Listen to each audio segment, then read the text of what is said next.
bakit nila pinipilit yung impeachment na yan ay tama. And it was because of the conditional release. Sir, could you continue that? Conditional release ng... Di ba, okay. Di ba saan ba nagsimula yung problema ng administrasyon? Nagsimula yung problema ng administrasyon nung hindi nila sinunod yung budget ng Pangulo. Ang nangyari, hindi nila sinunod, ang dami-dami lang ginalaw. Later on, nagpasa sila ng budget na ayaw ng Pangulo. Okay? Ngayon, because of lack of time, hindi na veto lahat ng mga hindi dapat na items na handon. Di ba?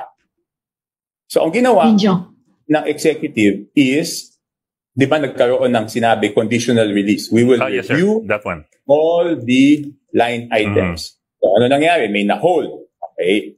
So, noong pinipilit nila ilabas yung mga projects na for conditional release, iniisip-isip ko na noon na ito yung reason para doon sa impeachment para mapilitan yung executive branch na ilabas yung budget. So, hindi ko mapatunayan nun. Pero for the record, nag-text ako na yan ang duda ko kung bakit nila ginagawa. Okay.